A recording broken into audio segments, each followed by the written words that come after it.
Hello বন্ধুরা, good morning. তো দেখো আমাদের সকাল সকালে বাজার চলে এসছে। দেখি আমার হাজব্যান্ড কি কি বাজার করেছে। দেখো দোকান নিয়ে পুরো অলরেডি বসে পড়েছে। কি গো, তুমি কি করছো? ঝাল গুজাচ্ছ নাকি?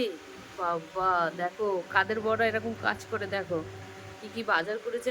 আলু, পটল, টমেটো, ভেন্ডি, কাঁচকলা, কাঁচা লঙ্কা, চাল কুমড়ো, উচ্ছে, লেবু, মানকচু, ঝিঙে, তারপরে বাঁধাকপি, এখানে আছে বিস্কুটের প্যাকেট, তেল, চিনি।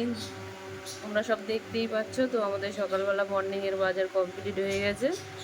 তো এখন করতে হবে রান্না বান্না। তো ভিডিওটা কেউ স্কিপ করবে না, পুরো ভিডিওটা দেখতে সবাইকে রিকোয়েস্ট থাকলো।